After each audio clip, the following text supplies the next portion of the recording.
Good evening, everybody. My name is Bianca Schmolze, Human Rights Referee of Medical Care Service for Refugee in Germany. We are a psychosocial treatment center for survivors of torture and war, and also a human rights organization focusing on the fight against impunity and for the rights of survivors to truth, justice, and reparation. I welcome everybody, and I would like to thank at the beginning to our cooperation partners, which is the Armenian Academic Association and the German Armenian Lawyers Association. And we thank Brot for the World for funding this series of webinars. Tonight is our third and last session of our series of webinars on human rights violations in Nagorno Karabakh. I welcome you all and thank you for participating and listening. Let me remind you what the first sessions were about. In our first session with Luis Moreno Ocampo, we heard legal arguments to accuse Azerbaijan for genocide against the Armenians of Nagorno-Karabakh that were forced to flee their homes and cities after the systematic blockade of the only supply route between Armenia and the people in Nagorno-Karabakh. In our second session with Artak Beglarian and Varujan Geramian, we analyzed the scope of human rights violations in Nagorno-Karabakh, the situation of the people that had to flee to Armenia, the policy of Azerbaijan's dictator Aliyev regarding Nagorno-Karabakh, and the everlasting threat of a new war between Azerbaijan and Armenia. Tonight, we will look at the legal implications regarding this conflict about Nagorno-Karabakh and the legal attempts to prevent, prosecute, and punish crimes against humanity, war crimes, and genocide committed by Azerbaijan. I am very thankful to discuss tonight with two human rights lawyers that I would like to present to you. So the first aspect we are going to discuss tonight is the territorial aspect. There are many loud and often aggressive voices stating that Nagorno-Karabakh never belonged to Armenia and was always a part of Azerbaijan. Stating Nagorno-Karabakh belongs to Armenians, these voices say, would be a lie, like saying that genocide took place. So this debate is still fueling the conflict, and Aliyev is abusing it for his dictatorship. Sheila Paylan will explain these decades-long negotiations on the status of Nagorno-Karabakh and will discuss the legal status going back to Soviet times until the peace negotiations that are still going on.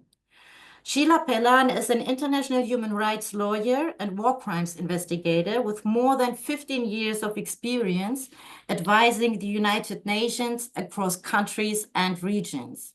Now, based in Yerevan, she frequently consults for various international organizations, NGOs, think tanks, and governments, employing her deep expertise in the complex field of human rights. In our second part, we will listen to human rights lawyer Dr. Gurgen Petrossian, who will present legal attempts before international courts to stop human rights violations and prevent genocide in Nagorno-Karabakh. Gurgen Petrossian is an Armenian legal expert who specializes in international criminal law, international law, and human rights. He holds teaching positions at Friedrich-Alexander-Universität Erlangen-Nürnberg, Katholische Universität Eichstätt-Ingolstadt, and Yerevan State University. Petrossian has provided assistance to the Republic of Armenia and the Iraqi Kurdistan Autonomous Region on incorporating international criminal law into their respective legal systems. Petrossian also served as a legal advisor in Armenia, where he made significant contributions to the prison facility investigation project of the NGO Helsinki Association for Human Rights. Additionally, he gained valuable experience at the Ministry of Justice of the Republic of Armenia. Since 2019, he is the president of the German Armenian Lawyers Association and member of the German Institute for Compliance. Thank you so much for being with us tonight. So let's start with you, dear Sheila. So I hand over to you and your presentation on the territorial aspects of this conflict. Thank you, Bianca. Thank you all for inviting me to this webinar and for shedding light back on Nagorno Karabakh, which unfortunately is more and more forgotten. So in my talk today, I'm going to unpack the layers of the complex dissolution, so the dissolving of this little known region in the Caucasus that really many believed would endure despite the odds, but suddenly vanished in a way that caught many observers off guard. The de facto Republic of Nagorno-Karabakh was compelled to dissolve after 24 hours of heavy bombardment by Azerbaijan from the 19th to the 20th of September 2023. The entire region was immediately ethnically cleansed in a matter of days, almost entirely of its indigenous population. And the plight of ethnic Armenian refugees who suffered so many severe human rights violations since 2020 remains in obscurity and largely unaddressed. Today, I'm going to show how international legal interpretations and their applications have facilitated acts of violence and led to the dissolution of this contested state. I'm going to explore the paradoxical role of international law in simultaneously restricting violence, but at the same time enabling violence. And this is often justified under the pretexts of sovereignty and territorial integrity. This fixation on these principles obscures the often neglected interplay between human rights and territorial integrity, and it highlights how these frameworks sometimes really fail to address the human dimensions of these situations. So I'll give some background context for those who might need a refresher or who don't know. Nagorno-Karabakh is a region, it is heavily disputed in the South Caucasus to the east of Armenia, enclave within the international borders of Azerbaijan. But it has a predominantly ethnic Armenian population, or at least it did until, the region has been the focal point of a long, protracted, and very intensely bloody conflict that dates back at least 3 decades. And this conflict has left deep, deep scars on Armenians and Azerbaijanis. And it still remains a significant challenge for peace and stability between Armenia and Azerbaijan. During the Soviet era, Nagorno-Karabakh was designated to the Azerbaijani Socialist Soviet Republic, or Soviet Socialist Republic, which I will say SSR from now on, in 1921, even though the region had really a significant ethnic Armenian majority. And then it was established as what was called an autonomous oblast. So the NKAO, this was done in 1923. The decision was taken by Joseph Stalin, and it reversed a prior arrangement, which was to incorporate Nagorno-Karabakh into the Armenian SSR. This was part of this arrangement actually planted the seeds for what we see now, this future conflict, because ethnic Armenians feared and did eventually suffer marginalization under Azerbaijani rule.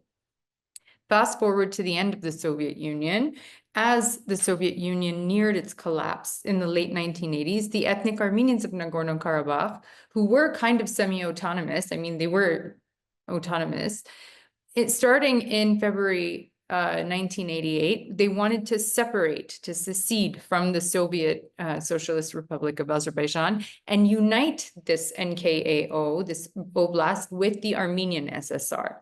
So just that very act led to heightened tensions, and it was met with a lot of hostility from Azerbaijanis. I suppose, somewhat understandable, but not to a point of violence. This marked the beginning of what would eventually become a civil war. It involved local ethnic Armenian forces within Soviet Azerbaijan fighting Soviet Azerbaijani forces. And then with the dissolution of the Soviet Union, the emergence of the independent republics of Armenia and Azerbaijan come out in 1991, 1992. At this point, the Nagorno-Karabakh conflict goes out into a full-scale international war, because the Republic of Armenia then enters the scene in support of Armenians of Nagorno-Karabakh, who meanwhile had declared their own independence in an effort to establish their own fully sovereign Nagorno-Karabakh Republic. The conflict raged, escalated until a Russia-brokered ceasefire was signed in May 1994, and this left Nagorno-Karabakh a de facto independent republic and Armenians in control of 7 surrounding territories, which created a buffer zone around the enclave.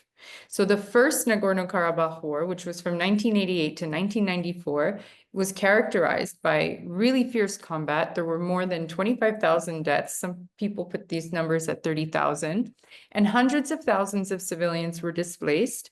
The numbers are somewhere between around 600 to 750,000 Azerbaijanis were displaced, and about 300 to 353,000 Armenians were displaced. This ceasefire held for 26 years with the OSCE Minsk group, which I won't get too much into because we don't have enough time, but this, OSCE Minsk group of 3 countries attempting to mediate a long-term resolution to what was this frozen conflict. But over all that time, there was still mutual distrust, a lack of compromise. And so there were still many sporadic outbreaks of violence, including in April, a big one in April 2016, which lasted for about 4 days. It was on 27 September 2020 where this fragile status quo really, really dramatically altered when Azerbaijan, backed by Turkey, initiated a large-scale military campaign to retake the region. This war, the second Nagorno-Karabakh war, we call it, in 2020, lasted 44 days. It was marked by serious human rights abuses and atrocity crimes. You had hostage taking, torture, execution of Armenian civilians, prisoners of war. There were also reports of Armenian missile attacks on Ganja and Barda in Azerbaijan that also resulted in civilian casualties. So after 6 weeks of heavy fighting, a new Russia-brokered ceasefire came into effect on 10 November 2020. This resulted in concessions of Armenian-controlled territory and also parts of Nagorno-Karabakh itself. And the ceasefire also stipulated for the deployment of Russian peacekeepers for a renewable 5-year term. Then we all know what happened on 19 September 2023. This was the final push. Azerbaijan launches its final assault, quickly seizes full control of the rest of Nagorno-Karabakh. According to UNHCR, over 100,000 ethnic Armenians were then forced to flee Nagorno-Karabakh. That's almost the entire population.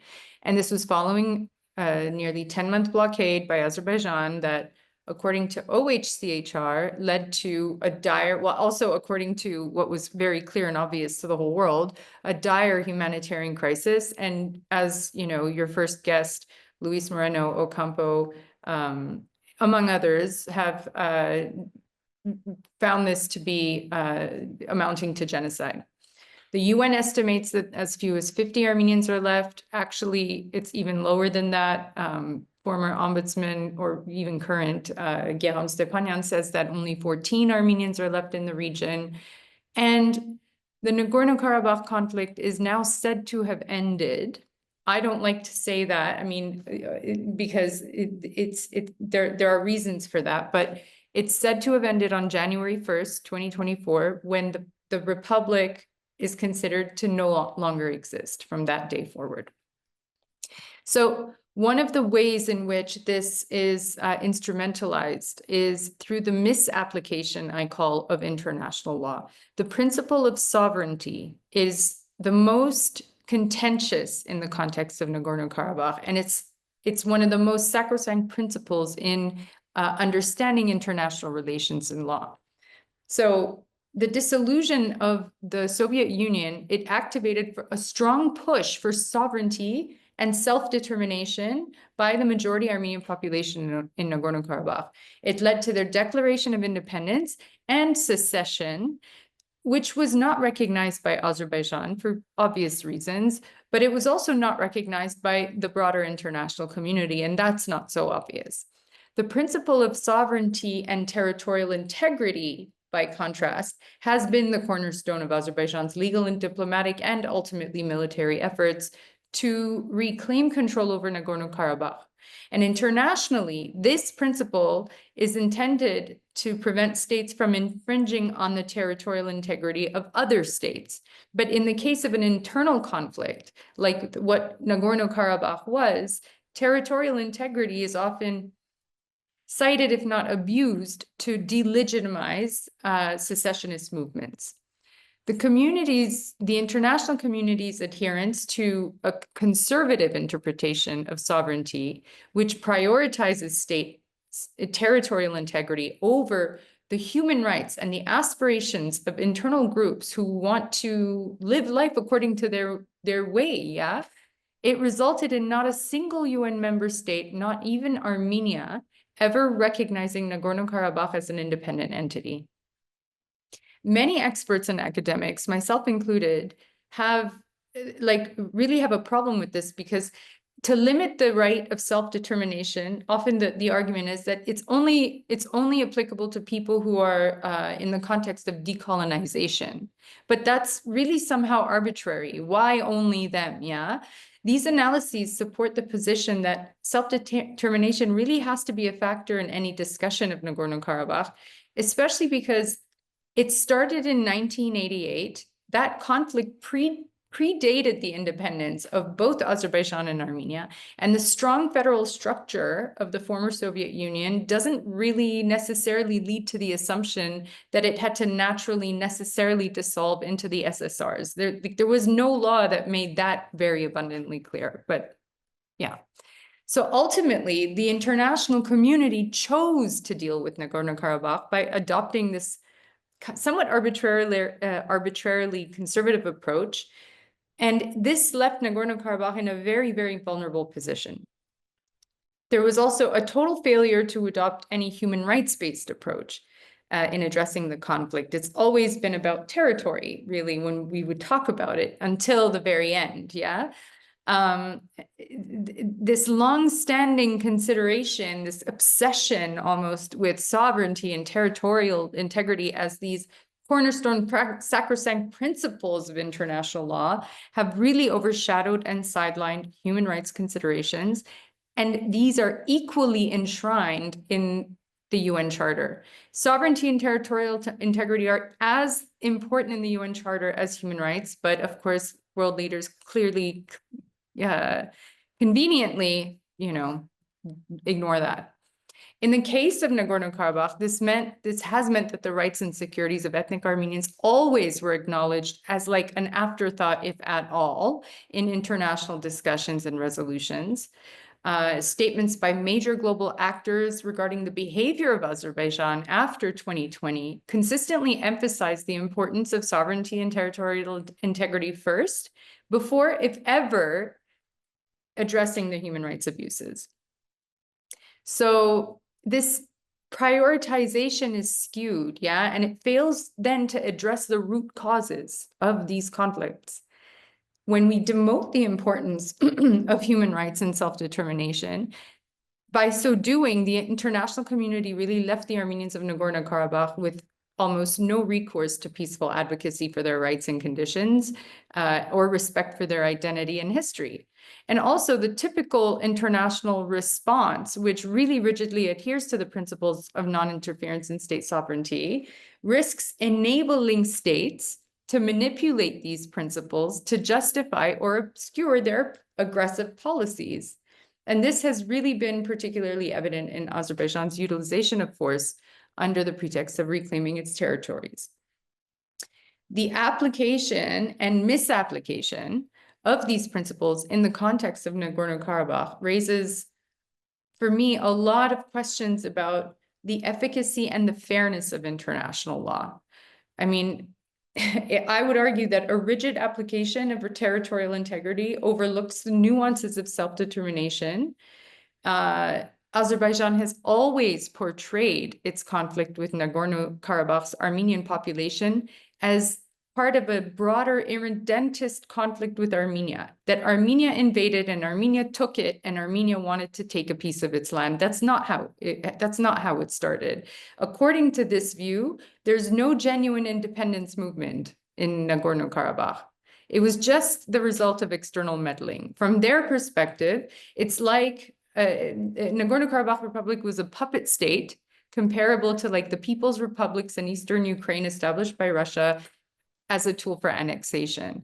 And this sort of also makes people who don't know better believe that these two are the same situations. There's a confusion and conflation with other regional conflicts that involve Russia, because Karabakh did involve Russia, yeah, but not in the same way.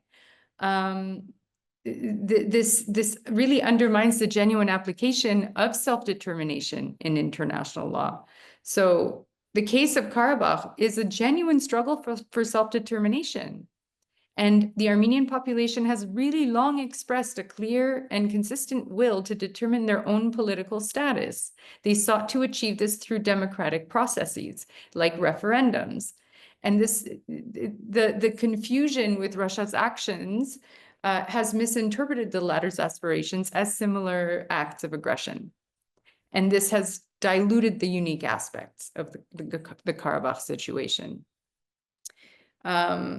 Now I'm going to quickly talk about the dissolution, the end of Nagorno-Karabakh. As I said, on 1 January 2024, it's said to have ceased to exist. The last president of Nagorno-Karabakh, Samvel Shahramanyan, ordered the dissolution through a decree that was dated 28 September 2023. This was, about a week after the attack, the final assault. And it was a condition of the ceasefire agreement that ultimately concluded Azerbaijan's rapid military operation to subdue Nagorno-Karabakh. This forced dissolution presents a really paradoxical but pivotal moment in the history of the conflict for me. This is the first time I'm actually saying this out loud. I'm really happy to be able to share this openly now. It highlights an inconsistency in Azerbaijan's long-standing policy and international legal position, because for years, for the whole time even, Azerbaijan steadfastly denied the existence of Nagorno-Karabakh as a separate entity. It said it's not a thing, it doesn't exist. It dismissed its declarations of independence and self-governance as illegitimate. Yet, the circumstances surrounding the dissolution of Nagorno-Karabakh shows a tacit acknowledgement of the entity status of this republic, which fundamentally contradicts its previous stance. The final assault on Karabakh by Azerbaijani forces culminated not only in a military victory, but in a political act that inadvertently recognized the existence of Nagorno-Karabakh. Because by coercively signing the dissolution decree, the Karabakh authorities were procured, this decree was procured under extreme duress and threats of further violence. This challenges the legality of such actions under, the Vienna Convention on the Law of Treaties at Article 52 says no treaty can be procured by the threat or use of force, then it's void. And since going into exile, President Shahramanyan has actually later reneged on the validity of the decree ordering the dissolution, saying that that was null and void because, of course, it was coerced. This introduces the legal anomaly where the act of dissolution itself, which intended to erase Nagorno-Karabakh from political maps, simultaneously legitimizes its existence as a contractual party capable of engaging in and being coerced into international agreements. And this act of forced dissolution under duress raises significant concerns about the genuine acknowledgement of Nagorno-Karabakh's sovereign capabilities, because by necessitating a formal agreement to dissolve, Azerbaijan may have unintentionally affirmed the government of Nagorno-Karabakh's authority to represent its people and engage in treaty acts. And this is a right typically reserved for sovereign entities. So anyway, this development exposes the complex interplay. Of course, in reality, there's the power in the authority issue, but still, legally speaking, technically, having engaged in this act, you recognized that it was a thing, yeah? And the international community, while largely supporting Azerbaijan's territorial claims, has not addressed this issue about how this dissolution happened under such extreme circumstances. And the problem with that is that it sets a really dangerous precedent where the dissolution of an entity under duress is viewed as a legitimate means of conflict resolution, and this could, of course, potentially encourage similar strategies in other protracted conflicts worldwide where might is right, etc. Yeah, so I think that we need to reevaluate how entities under duress are treated under international law. I think we need to reevaluate the moral and legal obligations of the international community to safeguard the rights and dignities of these entities and their populations, because what happened in September 2023, and also starting from 2020, but the way this ended was so not okay, that it like, just to say, oh, okay, finally it's over. No, it ended wrong. Like, it wasn't supposed to end that way. So for me, it's not over. And the ultimate demise of Nagorno-Karabakh challenges this global legal framework. We haven't found a way to really deal with these situations properly in a way that ensure that the rights and statuses of people are not overshadowed by geopolitical agendas of more powerful states. I'll stop there. Thank you so much, Sheila. But what does that mean for the peace negotiations that are still ongoing? So we know that the people that lived in Nagorno-Karabakh live now in Armenia, and often under quite miserable conditions.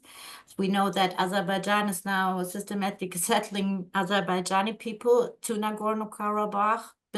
Old buildings are destroyed, new buildings are constructed.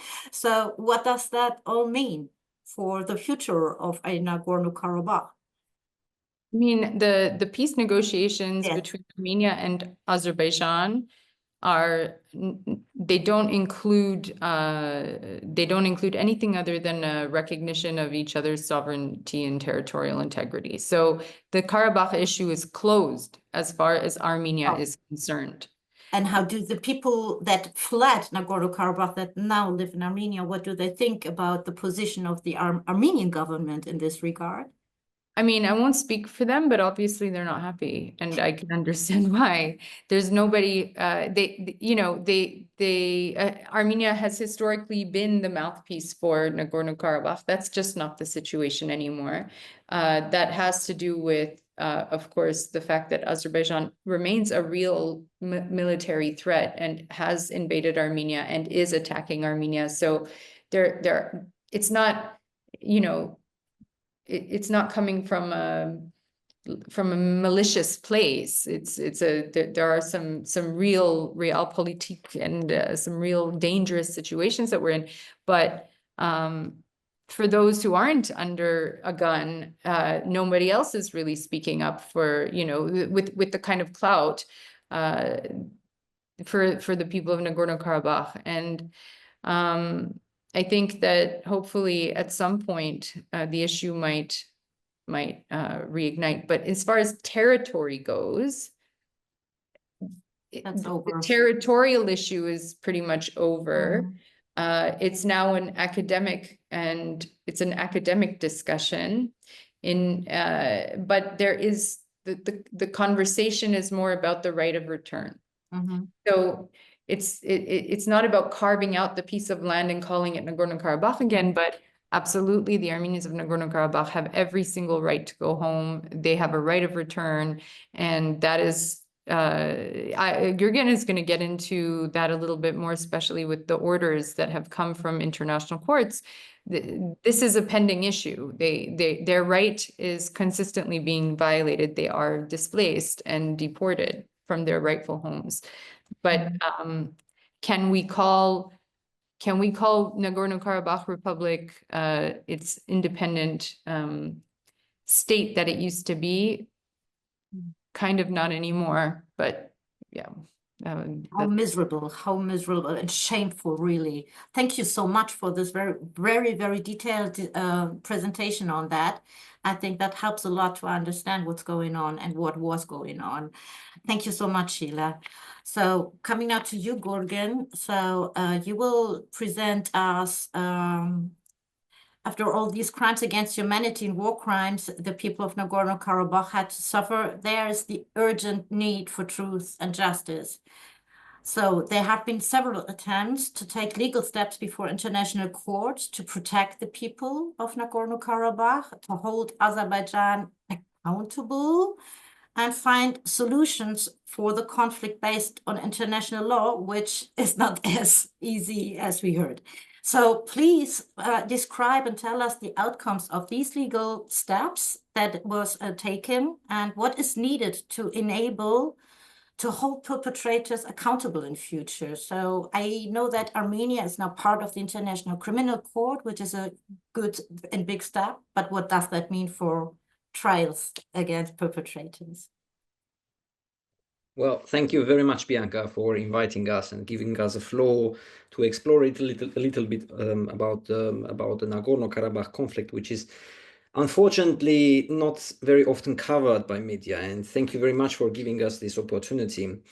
You know, before I go into the depth of giving an overview what is going on the in the legal proceedings and about the current situation on the legal proceedings, I want to just give a short introduction to the point that before 2020 war, before even 2016 war, all these steps that Sheila especially described what happens in 2020 and in 2023 was foreseeable. And very often when different Armenian communities were raising this question that if, for example, some regions are given back to Azerbaijan, or if there is some kind of agreement where Armenia, or especially the Nagorno Karabakh Republic, goes for agreement with Azerbaijan, then this will not just stop with these agreements. It will go and more and more and more. And we see even now, after even this dissolution process that so-called happened, even now Azerbaijan seems not to be very happy. And it wants again more also on the territory, from the territory of Armenia, Republic of Armenia. So it shows that these kind of demands are not just connected to the Nagorno Karabakh conflict, and they are going a little bit much broader political. They are much more broader political demands. What I want to show you, what is going on from the legal perspective, what are those international mechanisms? Because, you know, very often I'm being asked, like, why do we need these international instruments if they don't bring anything? You know, when the Armenian genocide happened at that time during the First World War, and even after the First World War, there were very limited, even no actually international instrument which could document what exactly had happened. And now we have these instruments where these kind of human rights violations and mass violations should be documented for the future. And of course, in order to go into the peace negotiations, so-called, because this is a fundamental. Even after the Second World War, there were so many legal proceedings that were ongoing, even during this whole Luxembourg treaty, before the Luxembourg treaty. So everything was fundamentalized on a legal basis. So that's why these international instruments are so relevant in order to give, especially the minimum, what exactly had happened and what are the consequences of these violations. So all in all, we have three levels of legal proceedings. First of all, are the proceedings before International Court of Justice. Then we have proceedings before the regional European Human Rights Court. And the third one is the International Criminal Court, which you referred to. But we have actually also another slight layer, which called the universal jurisdiction, or the national jurisdiction of different states for finding accountability of perpetrators committing war crimes or international crimes abroad. So I will try to give these three levels, also explaining a little bit on the universal jurisdiction. So first of all, in 2021, Armenia started the proceedings before International Court of Justice. This is the UN body, International Court of Justice, where generally the states are bringing cases against each other. And the consequence of that is the state responsibility. So the court finds that state violated one of the treaties and accordingly is responsible for a reparation or different other actions. Here we have a case that were brought by Armenia at the beginning, referring to the International Convention on Elimination of All Forms of Racial Discrimination. So what exactly this convention is about? Of course, historically, after the application of Armenia, of course, the Azerbaijan made the same counter claims against Armenia, bringing another case, Azerbaijan versus Armenia, before International Court of Justice, also referring to the violations done by Armenia in regard to this convention. So these are two interstate claims that are ongoing at this moment before International Court of Justice. Usually, during this kind of conflicts, we see, especially the last decades, we see that many states are trying to use these instruments in their legal battles against each other. We see, for example, in 90s when there was a conflict, armed conflict in Yugoslavia. We see the Bosnia and Herzegovina bringing the case against Serbia and Montenegro. We see now South Africa bringing a case against Israel. Also, Nicaragua bringing a case against Germany, for example, also in relation to one particular situation, and also seeing the Gambia bringing a case against Myanmar on the mostly on the genocide convention. But why exactly on elimination of all forms of racial discrimination? Sheila slightly described what kind of crimes had been committed and what exactly had been done during the 2020 war. I would just refer to you that international crimes, especially if we speak about war crimes, especially when we speak about the crimes against humanity or about crime of genocide, we don't speak about killing a person just because of his personality, yeah, because he's good or bad, or I don't know, he has this kind of other characteristic. The person, the victim, is being targeted because of his connection to one particular group. And these crimes that had happened or have been committed during the 2020 war especially show that the victims were targeted not because they were present at this moment during the battlefield or in the different villages that were occupied by the Azerbaijani soldiers, but they were executed, killed, and tortured because of their membership to the Armenian group, because they were Armenians.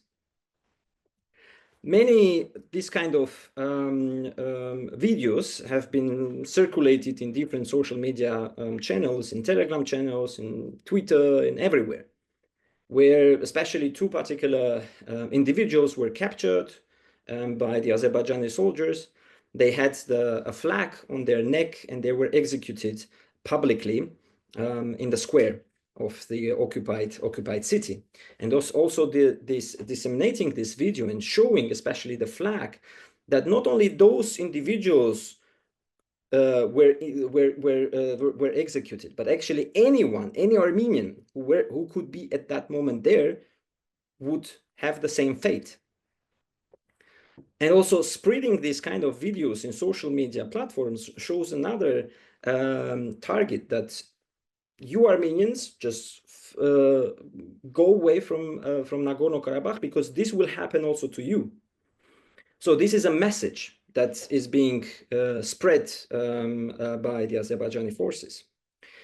Another very popular thing that was recorded by the Azerbaijani forces was a beheading of Armenians.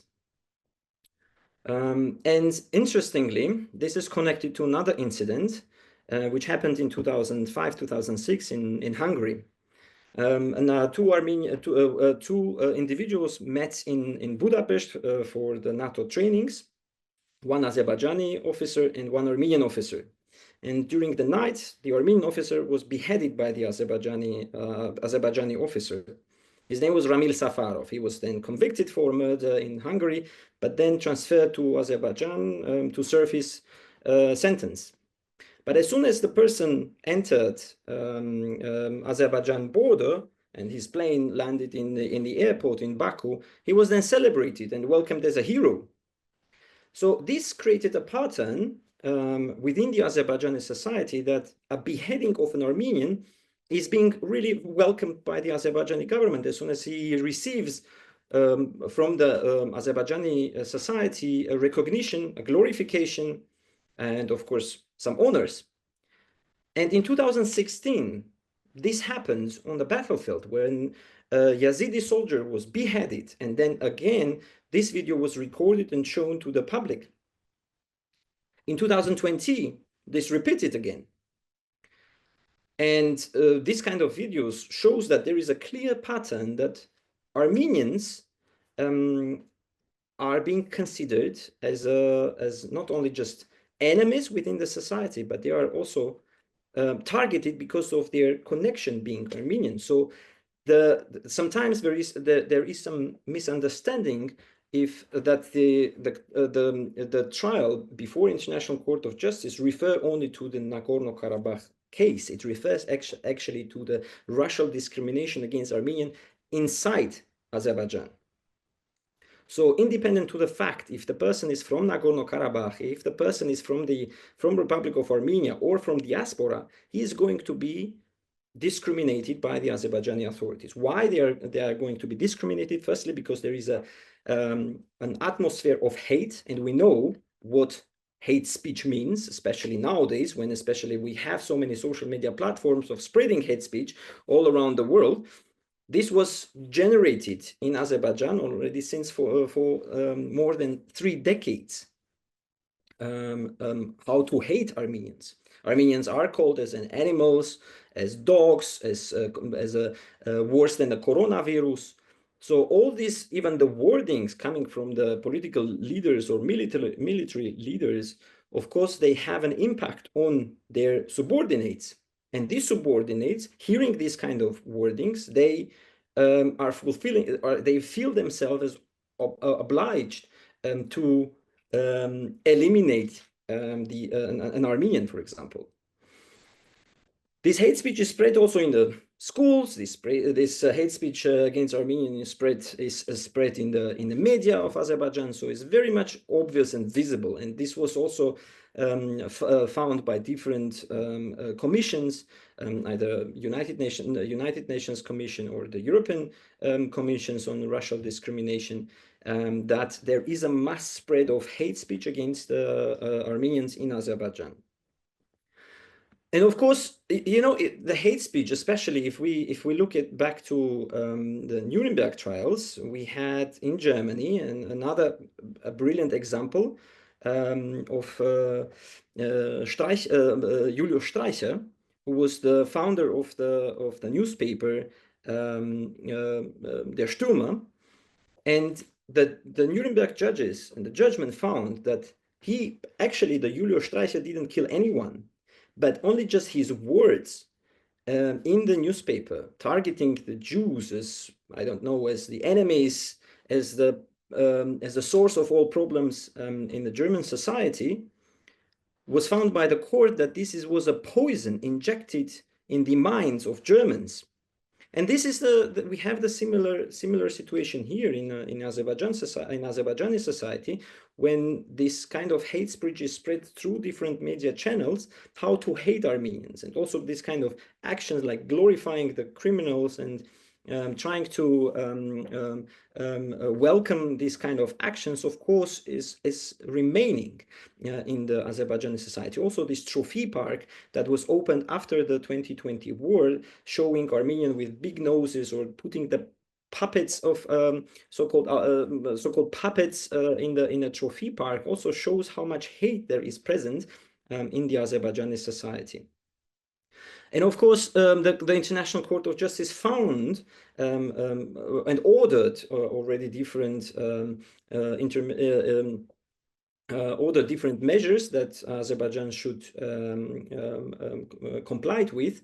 There are already like 3-4 orders that were done by that were issued by the International Court of Justice, referring to different situations, starting from 2021, especially in regard to the blockade, that the blockade should be lifted, and after the deportation of Armenians. The court also ordered that they have to receive the right to return, and if those who want to return should have the possibility of coming back and having all the possible means there. So the proceedings here are ongoing. We are entering the main trial, so said. Here we are going exactly to discuss all the parameters relating to what happened since 90s.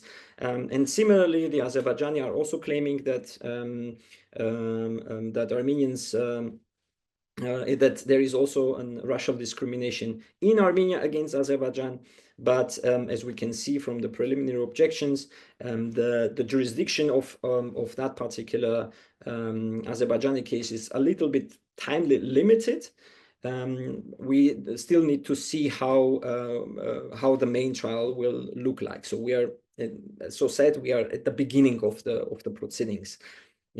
Still, yet we are already like 3-4 years. It's already it's an ongoing trial, but still we need another 3-4 more years to receive the judgment. And this is one of the core judgments that we need in this particular conflict. And I'm very sad that this conflict this proceeding started only in 2021. We had all the possibilities to start these proceedings much earlier.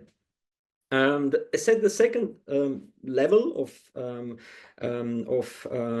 these proceedings are the proceedings before European Court of Human Rights. Again, we have here interstate applications against each other.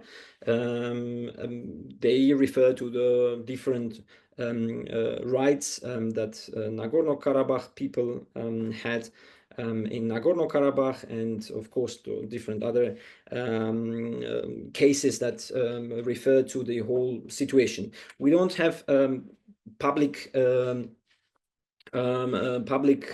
documentation what is on in which stage these proceedings are, but some of them are already in the main trial. So very soon we will have some more clarity in which direction these proceedings are ongoing. However, European Court of Human Rights have already made different judgments on different issues, starting already violation of Armenian civilians who were lost in the forests and were captured by Azerbaijani soldiers and then were tortured in Azerbaijan. And then sent back, passing away. So there are different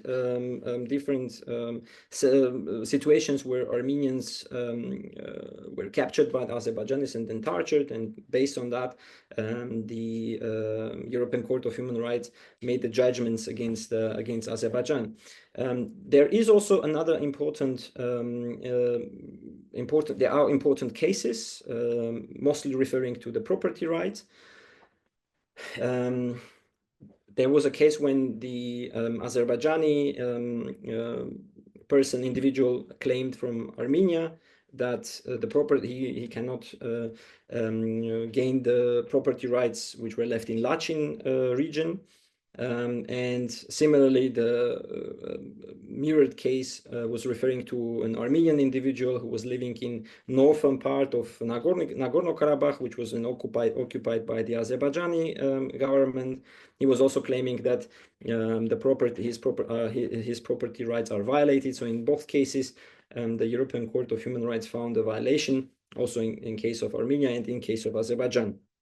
But there are also very important legal findings there that it will be also interesting to see how the International Court of Justice will refer to that and what kind of connection there will be established.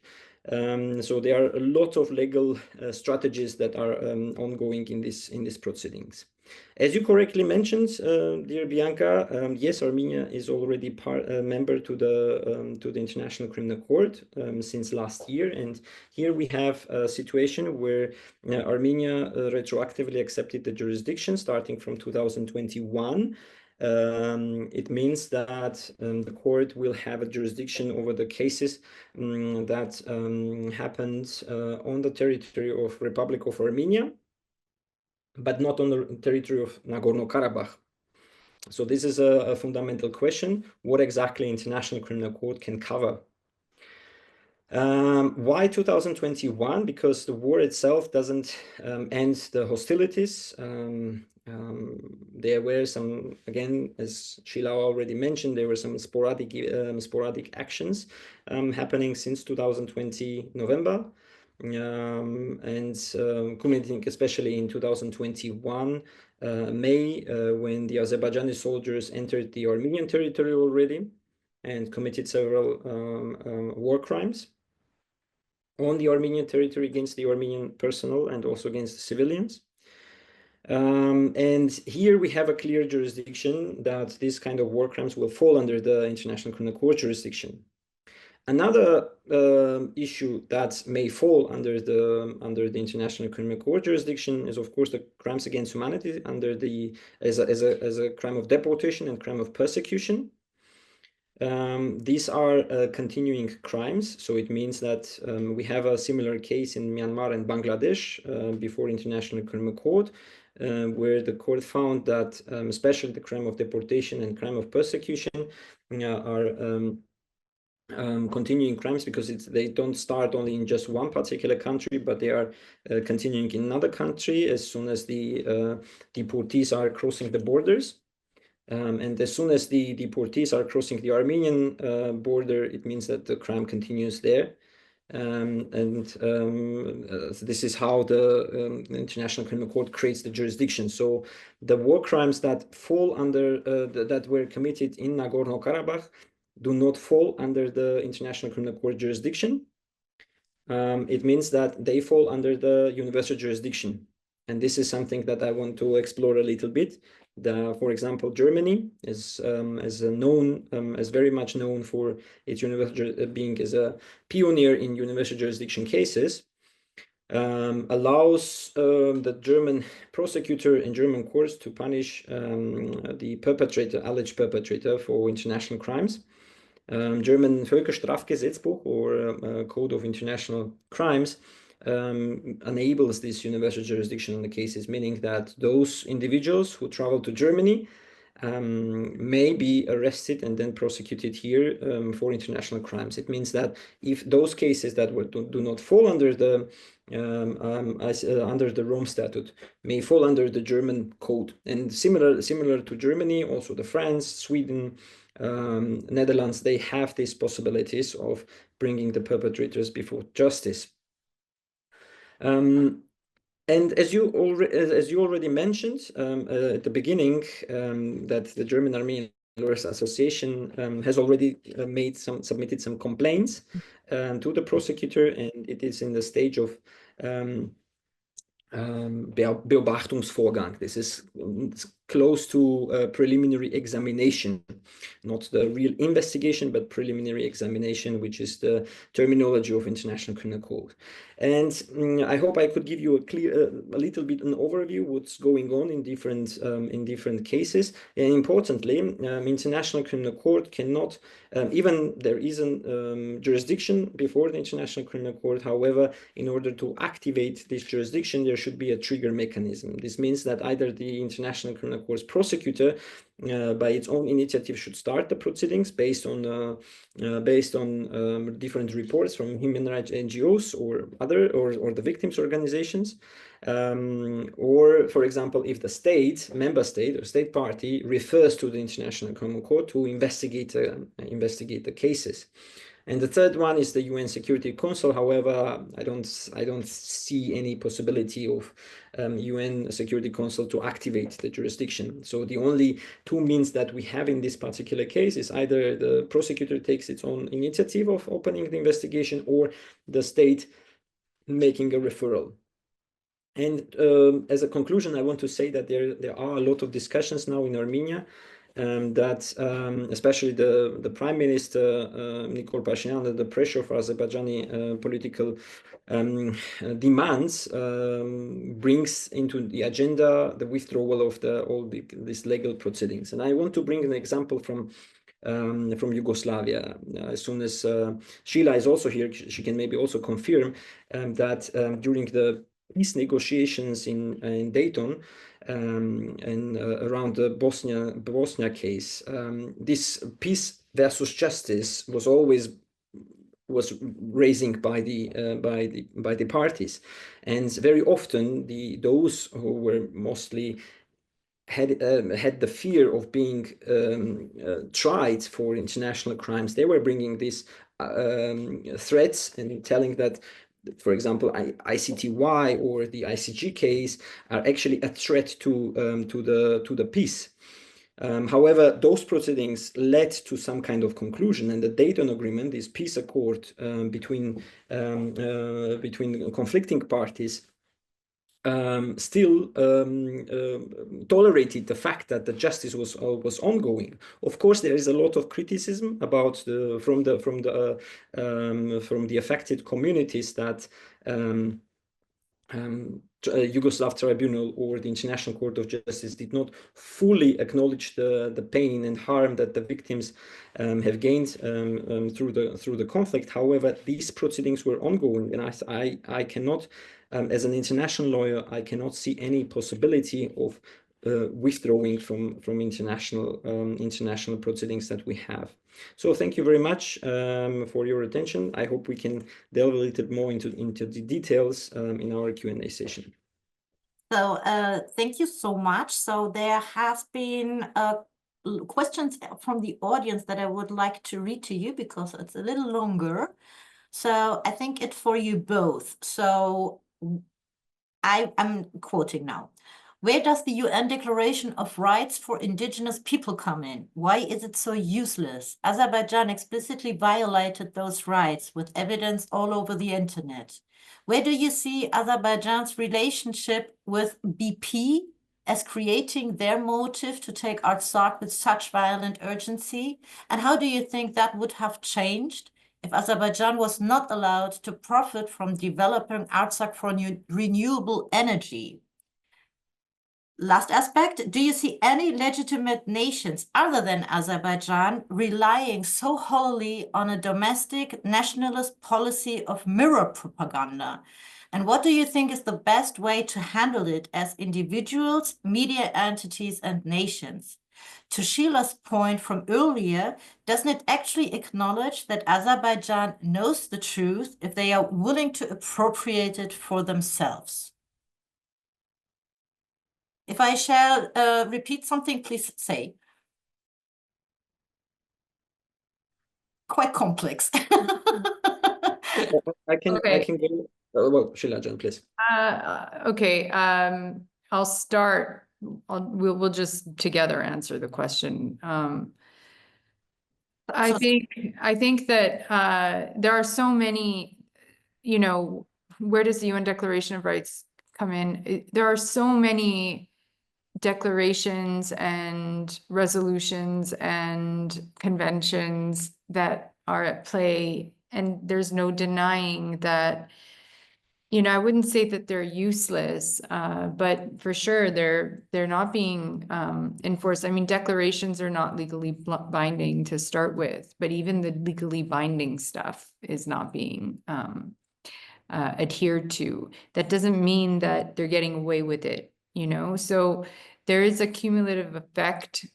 Our strongest, the question I get more often is like, the ICJ is useless and these court cases are useless. I mean, it's absolutely not true. We have binding legal orders that Azerbaijan is violating. And that is,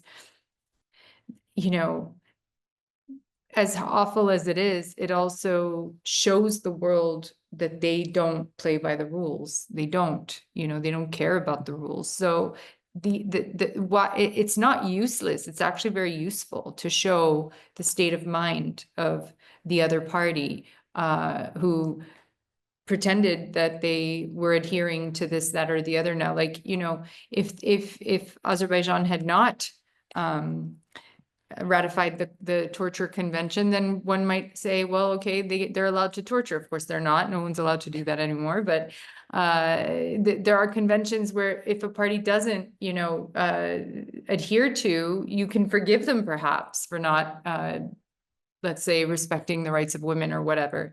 But when you do, and then you completely blatantly ignore them, the usefulness here is at some point, their reputation gets so damaged. And, you know, the only situation where I think we have serious problems is with permanent 5 members abusing their veto rights. Apart from that, no country is so powerful as to be able to withstand the shame eventually. Azerbaijan is not a big enough country or a powerful enough country to be able to get away with this for too long. But yes, right now they're getting away with it. So maybe Gurgen can pick up from where I left off, or tackle another point of the part of the question. Well, on the first question, I think you covered everything. Yes, indeed, where there are a lot of conventions that can be used. The only thing that I would like to mention, that Azerbaijan is always referring to these UN resolutions relating to Nagorno Karabakh, misinterpreting the context that is written there. And similarly, I don't really understand why at this moment there are already a lot of, as mentioned, there are orders, binding orders against Azerbaijan where the Azerbaijan is not complied with. And there are other instruments and mechanisms that can be activated in order to make these findings of human rights violations. There are some soft instruments, there are binding instruments, and I think all these instruments are relevant to activate and to use in order to document what has happened. Because if we just take no action, it will be very problematic for the future, and of course in relation to the right to return. Yeah, I mean, we definitely have more tools that we haven't triggered that I don't really understand why and don't agree with, but you know, it's not my call to make. At the same time, we have a global crisis in multilateral institutions. That's also very problematic. But we've seen a shift, you know, up until 2020, quite frankly, Armenia was ill perceived in the world as being an occupying state, as being the wrongdoer. And that was a lot of reputational. It didn't take very long for the table to turn, and it's something that was purely done on the basis of Azerbaijan's terrible behavior in a very short period of time. So part of that behavior comes from its violations of these conventions, these instruments, and also its refusal to abide by binding court orders and the such. So we've seen now a pivot away from Azerbaijan, I think, but I understand that there's still an energy giant that is an important factor in keeping Europe warm, but that's not going to last. So, you know, how much longer is that going to last? I'm not even worried about it. It's the weakest currency to bank on, you know. I wouldn't worry too much about it. And in the meantime, as long as Armenia continues to stay on its path, which is a remarkable one, you know, of leaving autocracy, moving towards democracy, of course, with many problems, like, but you couldn't have a more contrasted difference between Armenia and Azerbaijan. And I really, you know, I have no doubt that Azerbaijanis are watching and are like getting upset about their own what's going on at home. You know, how come we have to live like this when Armenians get to live free and happy? Like, how come we have to live with all this repression and all the wealth has to go to Aliyev's pocket? Like, it's really sad. It's just not gonna last for very long. Let's hope that, because I also realize how the dimension of aggression that is there. So in the social media, it's really hard when it comes from when it's regarding Nagorno Karabakh, that it becomes really ugly.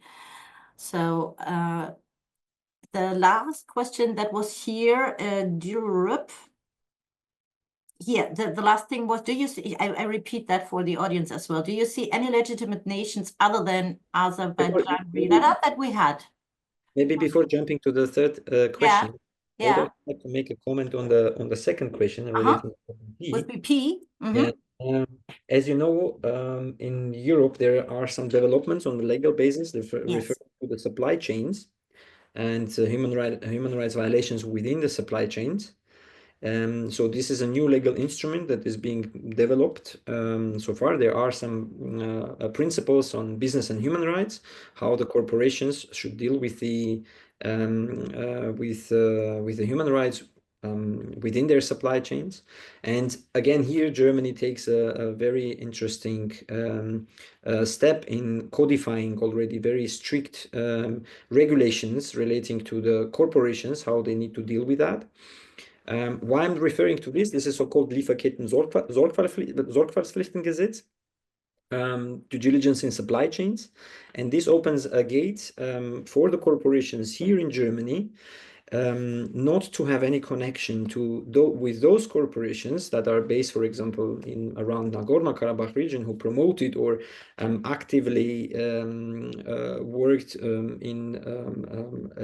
now are based in Nagorno Karabakh region and are violating the property rights of Armenians from there, and any connection from the German companies to the Azerbaijani companies can cause a violation of the mentioned law.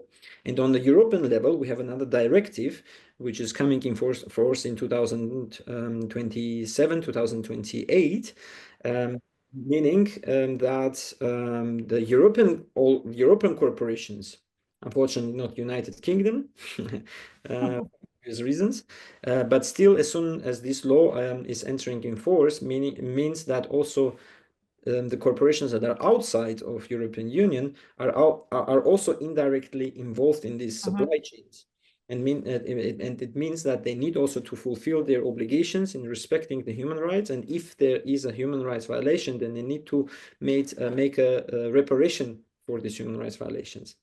So there are these legal mechanisms, and there are a lot of NGOs who are dealing with bringing the corporations before justice, and I think there is this is also another legal instrument that should be used against the corporations who are having any business connection with those corporations in Azerbaijan that have promoted or are now in the area of Nagorno Karabakh. What I also find very interesting is that currently in Germany there started trials against German members of parliament because of corruption regarding their affairs with Azerbaijan oil company. So for the audience, read the newspapers. That is a quite interesting development going on right now. And because time is running, I'd like to ask you one question at the end, because tomorrow in Azerbaijan, there will be a trial starting that will be quite important because I hope the audience knows that there's an international campaign called Free Armenian Hostages. And so the trial has something to do with that. So I would like to please you to give some information about this trial that will start tomorrow, and why is it important to protest against it, and also to try to have a look at it, because I think that independent trial observation will not be possible there. So how can we get the good information about these trials? Well, this is a very, very dramatic situation around the hostages that are kept there, about the prisoners of war that are that were tried, and which is also a violation of international humanitarian law. The whole case that starts tomorrow is a big show trial, and from the beginning, from the arrest until now, the minimal standards of the accused persons, defendants, are violated, and all these principles of fair trial from the European framework is of course a violation. But I want to, as soon as we have this reality of this trial, I would like to connect it to the thing that Sheila has mentioned, especially in regard to dissolution. And as she correctly mentioned, that for the Azerbaijani authorities, this dissolution fact is some kind of a recognition of the existence of an entity. I think this will be a huge legal mind game for them during these trials, to try not to open legal loops for them during this trial. So I don't know how good their prosecutor is and how good their judges will be, and what kind of evidence they have collected. I think this will be a huge mind game for them in order to create these proceedings, these show trials, because every word can be used also later against them. So of course, this is a very, very dramatic situation for those persons who are involved in these proceedings. And it's unfortunate that there are limited mechanisms from the international law perspective to give them rights or possibilities of better defending themselves, because the only institution that can help them at this moment is the European Court of Human Rights. However, in order to do an application, they need to go through all instances. So it's really, at this moment, it's very difficult. The other international instruments do not exist. They are very limited or soft instruments that we have. I don't know, Sheila, maybe you want also to add something to that point. Yeah, I mean, there's no way that an Armenian will ever get a fair trial in Azerbaijan. There's no way that that everyone is not going to get convicted, and for a long time. What I like to showcase, though, is, and I don't mean to do this in a way that takes any attention away from the Armenian hostages, but there are so many political prisoners in Azerbaijan. This country is incapable of actually having any thought of fairness or human rights. Yeah. So you even have Azerbaijanis who have expressed sympathy with Armenians, who have declared anti-war positions, who are being thrown in jail, okay, for being nice to us, and who are getting actually targeted, like Bahruz Samadov, who gets targeted in particular, even with worse treatment, because he was sympathetic to Armenians. And this is something that really reminds me of the Hutu Tutsi, Rwandan genocide. It wasn't just Hutus killing Tutsis. They were also killing anybody who was being nice to Tutsis. So we have a situation here where I wouldn't even call it a trial. It's a sham, not even a trial. And the only way that they're going to be ever getting out is if there's diplomatic pressure on Azerbaijan to let them go through a presidential pardon. It just has to get embarrassing, and for that we have to really not forget about them. It's not going to end unless we forget about them, so let's not do that, and let's try to keep our eyes on not just the trial tomorrow, but every day after that and on Azerbaijan, so that, you know, one day we can live in peace. And the only way we're going to do that is when Azerbaijan is going to start behaving like a little bit better. That's right. So to the audience, please inform yourself about this campaign, Free Armenian Hostages, hashtag Free Armenian Hostages. You find a lot of information. To use your options to protest against these trials and to raise awareness about the unfairness of these trials. So we are trying all our best to keep pressure, political pressure. And I thank you very, very much, Sheila and Gurgen, for this discussion tonight. And we keep in touch. This topic will further accompany us in our human rights work. And I'm very thankful that you took your time to explain all these things to us. Thank you so much. I wish you a wonderful evening, and I hope to see you soon. Thank you. Thank you for having us. Thank you. Bye. Bye-bye.